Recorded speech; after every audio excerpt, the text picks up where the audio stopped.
Mais à un moment donné, quand tu sens que tu peux plus rien faire, il faut chanter. Il faut chanter. Il y a des combats, on ne fait pas ça. Par exemple, tu vas gêner. Non, il faut chanter. Il faut chanter. Chante ton Dieu. Bénis ton Dieu. Rends-lui grâce. Tu sais une seule chose, la Bible dit que c'est lui ton assurance. S'il veut, tu vas mourir, on va te tuer. Il y a pas, voiture même peut ne pas te tuer. Un chien va te mordre, tu vas mourir. Mais c'est parce qu'il ne veut pas. Quand il ne veut pas, tant qu'il ne veut pas, qu'on fasse tout, tu es là. Amen. Tant qu'il ne veut pas, tant qu'il dit, s'il dit tu vas atteindre le 10e palier et que tu es au 7e palier, quel que soit ce qu'on fera, tu vas arriver au 10e palier. Ça ne dépend pas de toi. Toi, pendant que tu es au 7e palier, commence à comprendre pourquoi est-ce qu'il est en train de te conduire au 10e palier. C'est quand tu ne comprends pas que tu tardes. Mais quand tu comprends, tu avances. Amen. Amen. Elle va chanter un cantique, 2 minutes. En 2 minutes. Alléluia. Dans cette situation que j'ai traversée, c'est cette chanson qui est venue dans ma tête. J'avais juste envie que mon âme bénisse l'Éternel. J'avais juste envie de ne rien dire et de laisser mon âme, à travers ce silence-là, bénir le Seigneur et lui dire merci, quelle que soit la tristesse qu'il avait envahie. Je lui disais tout simplement, à l'instar du psalmiste qui dit, mon âme bénit l'Éternel, que tout ce qui est en moi bénisse son Saint-Nom, mon âme bénisse l'Éternel et n'oublie aucun de ses bienfaits. Et je disais à mon âme, arrête de t'attrister et bénis le nom de l'Éternel, parce qu'il a fait tellement de choses dans ta vie. Je veux qu'on chante encore cette chanson ensemble. Alléluia. Est-ce qu'on peut tous se tenir debout pour chanter ce cantique? Est-ce qu'on peut le faire ce matin? Faisons l'effort de nous tenir debout. Soupir près de toi et mon esprit en moi te cherche. Toi seul est le désir de mon cœur et je dis que je suis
fonder ma vie.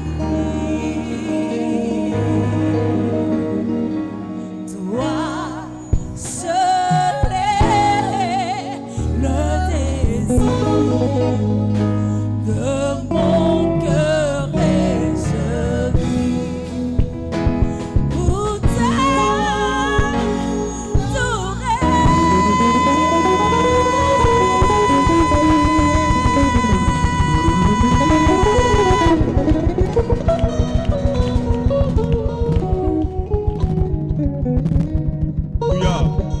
Alléluia.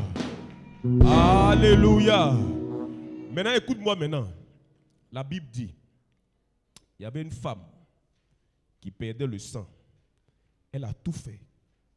Et un jour, elle a rencontré Jésus. Elle a été guérie. La Bible dit, il y avait une femme syro-phénicienne qui, en temps normal, n'avait pas droit à l'héritage, aux choses que Jésus apportait. Mais quand elle a rencontré Jésus, il lui a dit, tu n'as pas droit à ça. Mais elle dit, même les chiens là, ce qui tombe là, ils peuvent manger ça. Jésus dit, ta foi est trop grande. Ta foi t'a exaucé. Amen.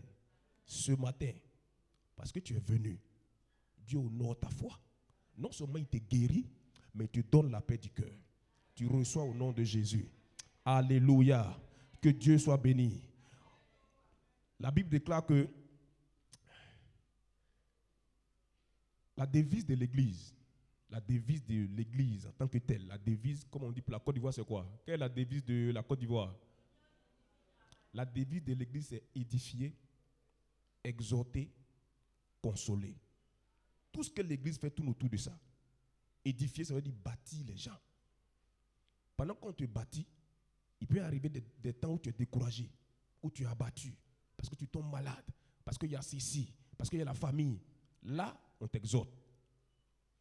Pendant qu'on t'édifie, tu peux connaître des temps douloureux, comme maman qui a perdu son oncle et sa nièce.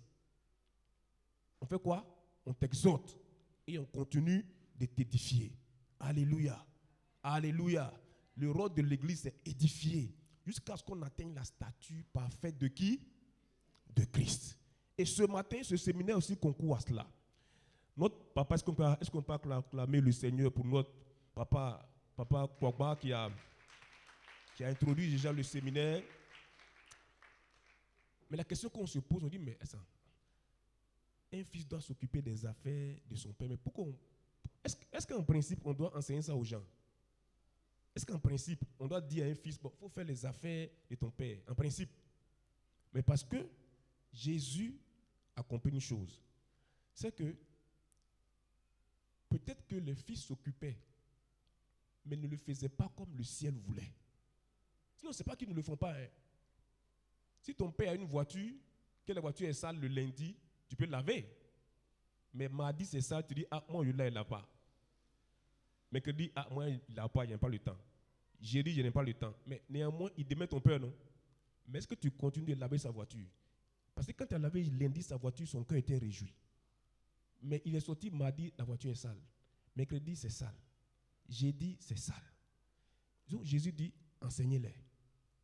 Le rôle, faites-de des disciples, mais enseignez-les. Aidez-les à marcher selon les règles que le ciel a établies. Parce qu'ils ont des règles dans leurs esprits. Ils ont des règles qu'ils ont prises de leur famille. Ils ont une manière de s'occuper des affaires de leur père, mais qui n'a rien de spirituel, mais c'est rationnel. Or, l'Église est plus spirituelle que rationnelle. 90% de l'Église est spirituelle. Les 10% là, on dit tu pries et tu cherches l'argent. Pourquoi on dit de prier? Parce que si tu ne pries pas, que tu vas chercher, d'autres cherchent ça de 6h à 22h et puis n'ont rien.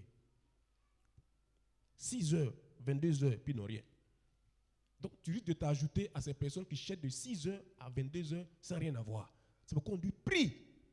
Afin que quand tu passes chercher là, les pistes et les voies s'ouvrent au devant de toi. Pourquoi? Parce que Jésus est le chemin, la vie. Pour vivre, il faut les moyens. Amen. Et ce matin, on va pas se presser. Parce que c'est un séminaire. Là où le temps va nous arrêter, on s'arrête. Donc soyons vraiment concentré. Vous savez, la Bible nous parle et on a commencé, la Bible nous parle des discussions que Jésus avait avec certaines personnes. Et parmi ces discussions, il a eu, dans Jean 3, versets 1 à 5, il a eu une discussion avec Nicodème. Nicodème, c'était un pharisien, mais c'était un docteur. C'est-à-dire, dans le pays là, c'était un homme très important. Tout de suite, on va pas parler des hommes importants. Il a cité les Oudiers. Il était de cette statue-là aussi. Mais il n'est pas venu voir Jésus de jour, hein, parce que c'est un grand du pays quand même. Il est grand, un homme qui passe, qui dit des choses, et puis tout le monde, pardonnez, les enfants sont ici, pardonnez. Et puis tout le monde parle.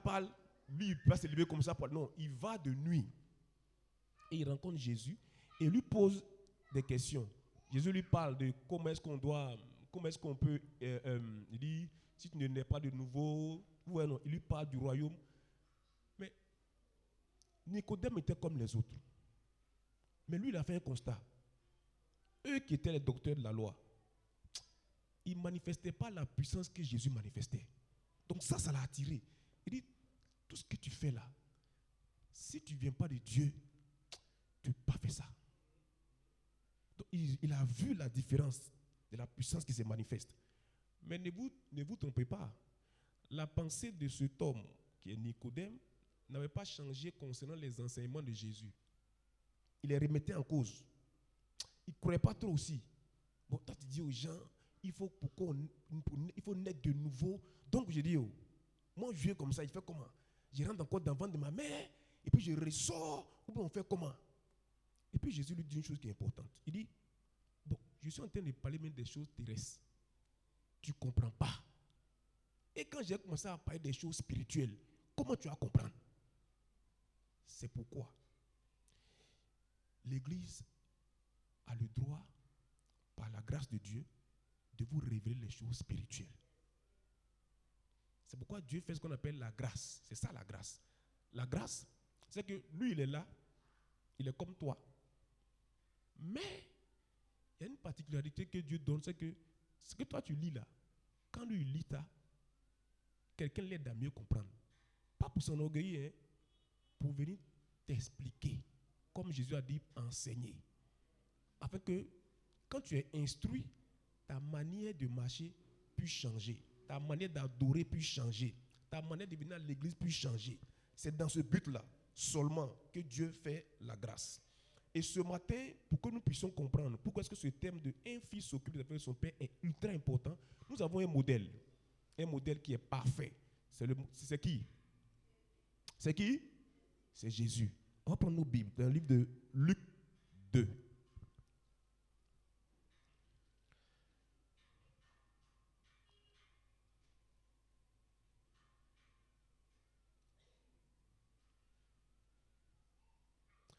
Luc 2, je vais vous épargner la naissance de Jésus. Je vais vous épargner ça. Mais à partir du verset 40.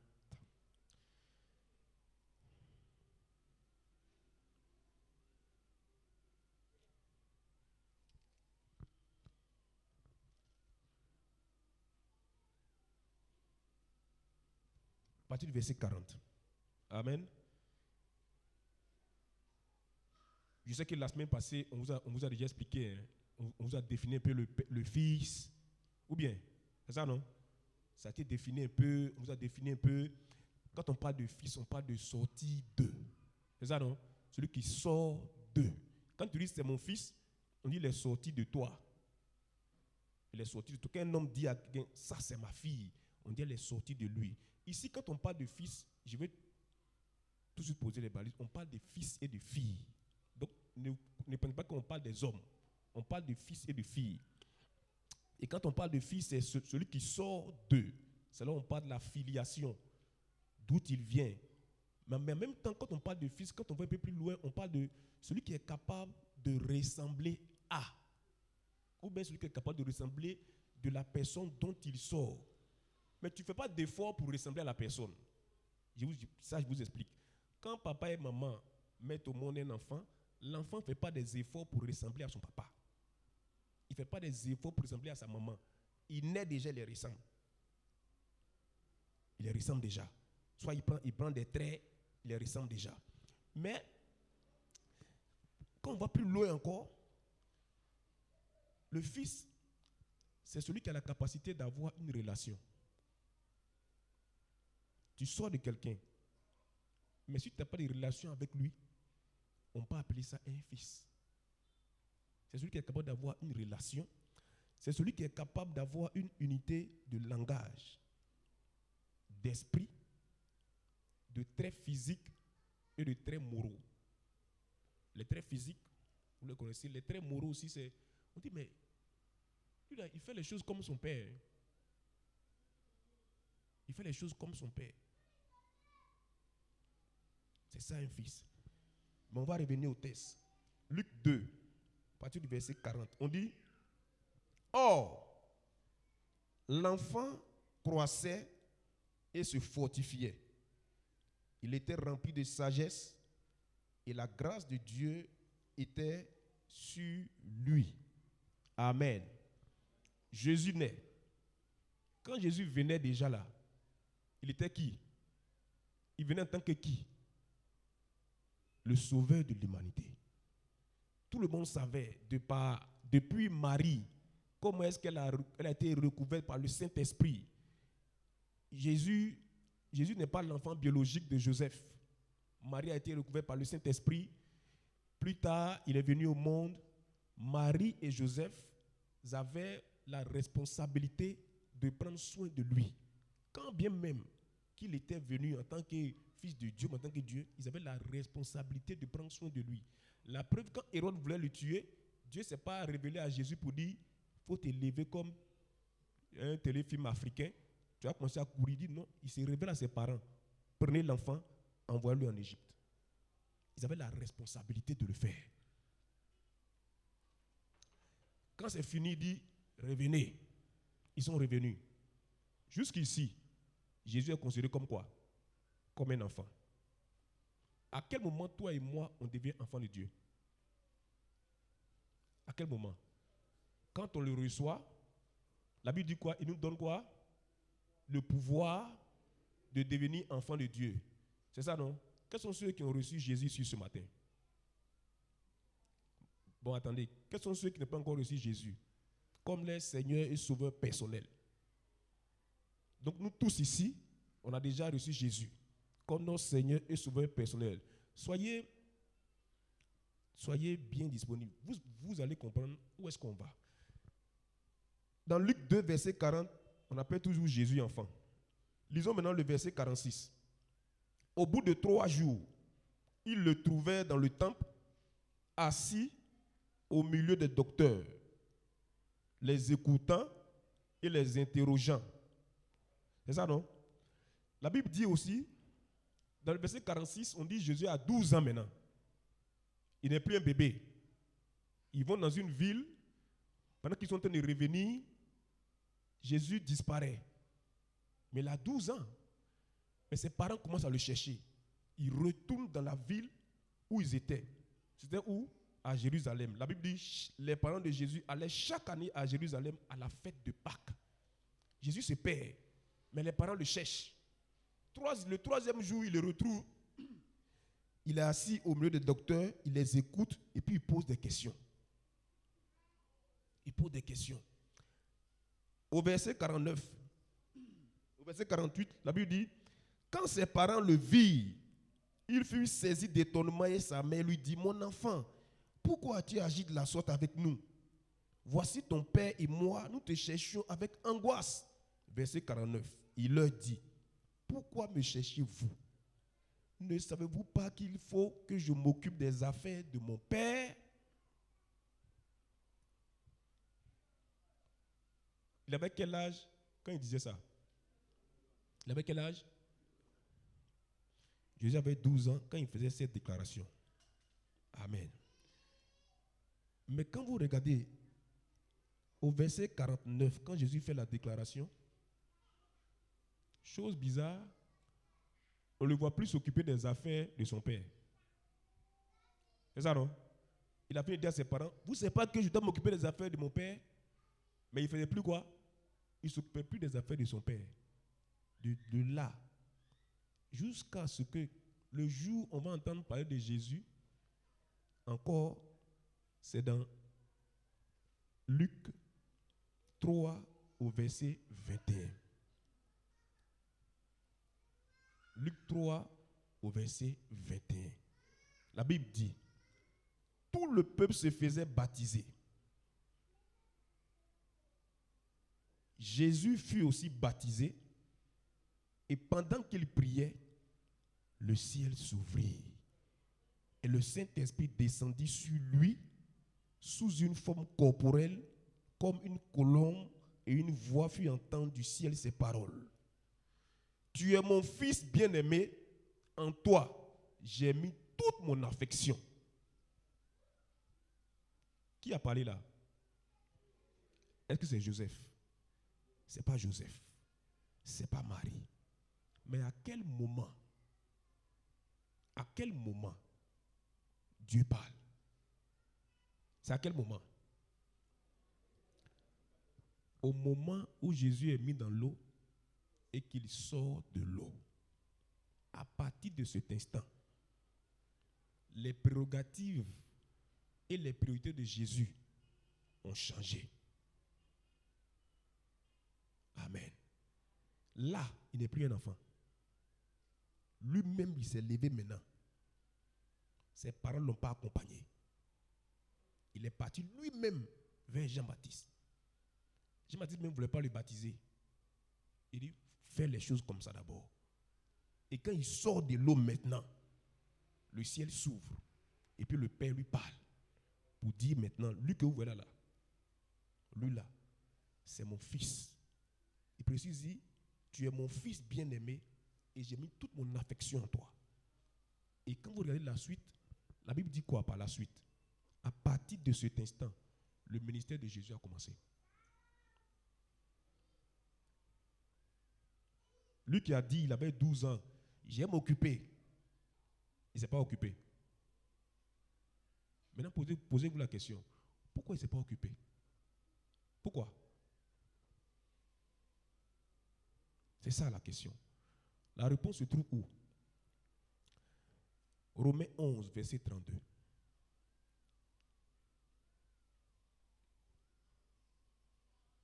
Romains 11, verset 32.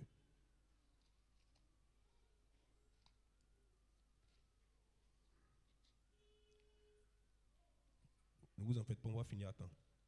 Mais soyez vraiment, écoutez, si vous retenez ça, votre manière de concevoir peut changer à partir d'aujourd'hui. Romains 11, verset 32, la Bible dit, car Dieu a renfermé tous les hommes dans la désobéissance pour faire miséricorde à tous. Amen. Amen. Pourquoi là, Dieu maintenant se révèle? Il y avait un défi. Dis-moi défi. Défi. Défi. La Bible dit, nous tous, on avait péché. Il a envoyé le premier Adam, il a envoyé Adam, Adam a échoué. On est entré dans une spirale de péché. Le péché a entraîné tout ce qu'on connaît, toi et moi. Et qu'est-ce que Dieu a fait? Dieu, au verset 32, il dit, il a renfermé tous les hommes dans la désobéissance pour faire quoi? Pour faire miséricorde à tous. Mais quand Jésus sort de l'eau, Dieu dit, lui là, c'est mon fils bien-aimé, j'ai mis toute mon affection en lui. Parce que tous ceux qui étaient renfermés, tous ceux que Dieu avait renfermés dans la désobéissance là, c'est lui là qui allait relever ce défi. Maintenant, je vais m'arrêter pour que vous compreniez une chose. Vous voyez, Dieu ne parle pas. Il a 2 ans, Dieu ne parle pas. Il a 10 ans, Dieu ne parle pas. Il a 12 ans, Dieu ne parle pas.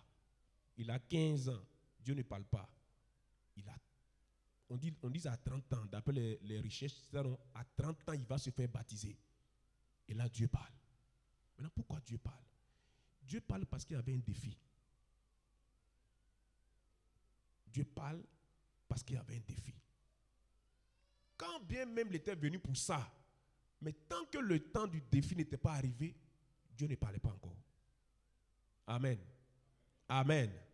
C'est pourquoi comprenons bien une chose. Quand la communauté que toi et moi on constitue là, on a connu des temps, peut-être où on avait 1 an d'existence, 2 ans d'existence. C'est vrai qu'il y avait des défis, il y avait des choses à faire. C'est ça, non? Mais les choses qu'on allait faire, premièrement, ça avait pour but de nous-mêmes. On priait pour nous-mêmes. Pour nous-mêmes, Seigneur. Mais l'impact, les prières qu'on faisait là, l'impact n'allait pas être aussi grand. Jusqu'à ce que Jésus, la Bible ne nous dit pas, mais peut-être que Jésus allait voir les gens souvent, il parlait un peu de Jésus et de son Père, il évangélisait peut-être à 18 ans, à 25 ans, il le faisait déjà, mais son Père ne parlait pas. Mais quand il était confronté à un grand défi, le défi de délivrer maintenant les gens, pour que l'impact soit universel, il a appelé lui là, c'est mon fils. Amen. Frères et sœurs, il est bon de faire des prières. Mais quand la communauté à laquelle tu appartiens est confrontée à un défi majeur, et le défi de la communauté, c'est un défi qui va impacter tout l'environnement qui est là. Il y a dit tout l'environnement qui est là. Elle a dit quoi? Je passais, c'est ça non? Elle passait chaque jour, elle n'a jamais vu qu'il y avait l'église ici. C'est ça non? Mais elle n'a jamais vu qu'il y a l'église ici. Elle n'avait jamais vu. Mais quand le défi s'est présenté, que Jésus est venu, Dieu savait qu'il venait pour ça. Il venait se faire baptiser pour une seule chose, pour le défi. À partir de là, Dieu a parlé. Nous aussi, actuellement, on est confronté à un défi. Quel est le défi? Il ne faut pas limiter seulement à... Non, le défi, c'est le défi de terminer le temple. Maintenant, je nous pose une question. Si le temple finit, son impact dans ce quartier sera grand ou pas? Ça sera grand? Ça sera grand, non? Maintenant, regardez. Quand l'impact sera grand, Jésus, il accepte la mission. Dieu fait une chose. Dans 1 Jean, on va lire, je vais lire ça pour vous. La Bible dit dans 1 Jean 3, verset 2, dit, bien-aimés, nous sommes maintenant enfants de Dieu. Et ce que nous serons n'a pas encore été manifesté. Amen. Il dit, toi et moi là, on est enfants de Dieu. Jusqu'alors, toi et moi, on est enfants de Dieu. Nous tous ici, on est enfants de Dieu. Nous tous, on est enfants de Dieu. Tout le monde, on est enfants de Dieu. Mais la Bible dit que ce que toi tu seras là, ça n'a pas encore été manifesté. Pourquoi? Pourquoi ce n'est pas encore manifesté? Parce que jusqu'ici, tu as prié pour tes défis personnels. Jusqu'ici, tu as fait tout pour ta maison, pour tes défis. Mais là, pour toi, là, finir l'église ressemble à un défi qui ne te concerne pas. Ça ressemble tout à un défi du pasteur. C'est ça, non? C'est un défi du pasteur. Ça ne te concerne pas. Mais la Bible dit que quand tu es enfant, ce que tu dois être n'est pas encore manifesté. Tant que Jésus était enfant, ce qu'il devait être n'a pas été manifesté. Mais quand il fallait relever un grand défi qui allait sauver l'humanité, ce que Jésus devait être a été révélé à tous. Il dit, tu es mon fils bien-aimé. Amen. Donc, ne vous attendez pas. Vous voyez souvent, ça peut vous blaguer, hein? Quand le pasteur Lévi t'appelle mon fils, ma fille. C'est ça, non? En principe, si on fait la chronologie de ce que je viens de te dire, il ne doit pas encore t'appeler mon fils. Il ne doit pas encore t'appeler ma fille. Ce n'est pas moi qui le dis, c'est la Bible qui le dit. Là, il est confronté à un défi de combien de millions? 60 millions. Il est confronté à un défi de 60 millions. Donc, jusqu'à présent, tout ce que tu as fait là, tu es enfant du prophète Lévi. Nous tous, on est enfants du pasteur Lévi. On n'est pas encore ses fils. On n'est pas encore ses filles. Maintenant, la Bible dit, quand Dieu a été confronté à un grand défi, et qu'il a demandé à tout le monde qui je vais envoyer. La Bible dit quoi? Il y avait qui? Il n'y avait personne. Il y avait. Le pasteur Lévi dit il faut qu'on finisse l'église cette année. Qui va m'aider?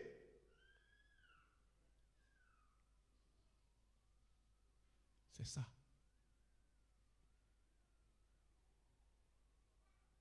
Sinon, le pasteur Lévi sait que tu as payé ta maison.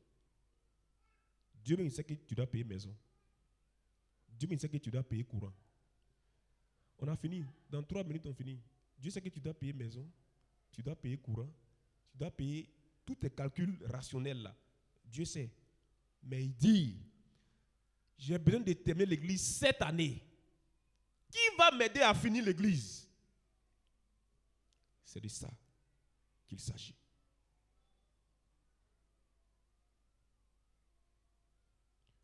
Vous voyez? Et ça c'est, j'aime votre réaction. Pourquoi? Parce que les gens ont baissé la tête. C'est la bonne réaction. Parce que jusqu'ici, vous n'avez pas encore compris. Vous pensiez que quand le pasteur dit que tu es son fils, tu es sa fille, non. Ça va au-delà du pasteur. Le projet de cette église va au-delà du pasteur. Parce que regardez, dans quelques années, on est en train de bâtir quelque chose pour 200, peut-être 300, 400 ans. Quand on ne sera plus là, nos enfants, les enfants de nos enfants, peut-être quand ils seront même plus ici, quand on vient ici à Abidjan un jour, pour se promener, ils vont dire, ah, mon père m'avait parlé d'une église il y a 100 ans, j'allais voir. Je veux que ton esprit comprenne cela ce matin. Quand tu vas sortir d'ici, et quand tu vas arriver chez toi, quand tu vas t'asseoir, il faut comprendre que jusqu'à présent, ce que tu dois être pour le pasteur Lévi n'a pas encore été manifesté. Ce que toi et moi, on doit être pour le pasteur Lévi, n'a pas encore été manifesté. Ça ne déroge en rien à tes projets. Peut-être même que Jésus aussi avait d'autres projets. Peut-être qu'il voulait aider Joseph à faire des tables. Pour qu'il vende, pour qu'il gagne un peu d'argent. Mais quand le temps était arrivé, il a mis ça en avant. Dieu, depuis Jésus est venu, il a payé le prix pour nous. Il ne regarde plus à l'apparence. Il ne regarde plus à l'apparence. La loi est venue, ça donne aux gens une apparence de piété.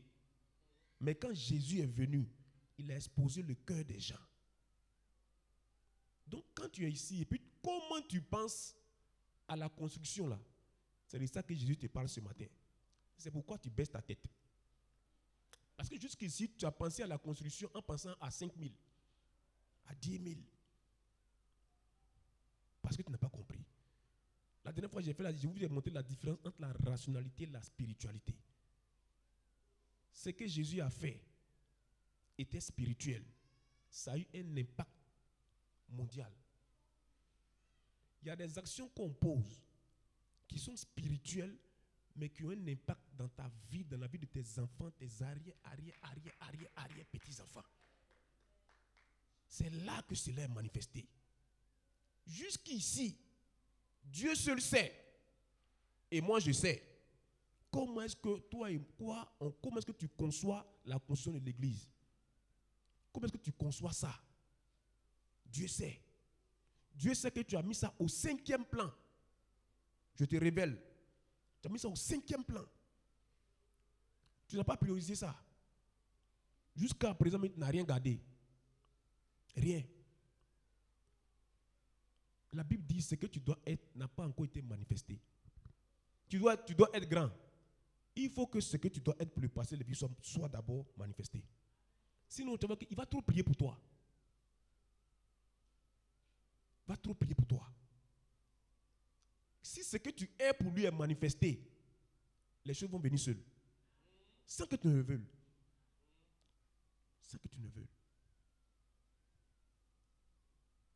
Il a un défi.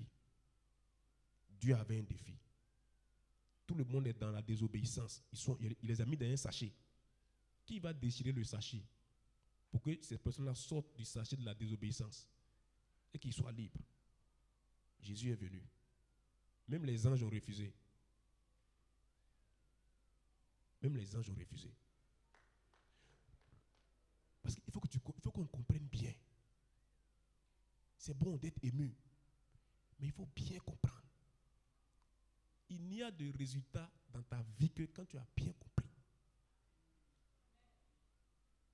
Tu as tes projets, le ciel le sait, mais il dit, mon défi là, que je transfère dans le cœur de mon serviteur, qui va le faire avec lui? C'est lui qui est son fils. C'est lui qui est sa fille. Amen. Que Dieu nous bénisse. En partant, réfléchissons à cela. Que Dieu nous bénisse.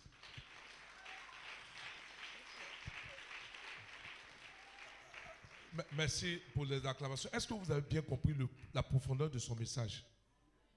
Hein? Qui a compris de manière succincte? Peut me résumer en 2 mots? Je vous en prie. La profondeur de son message.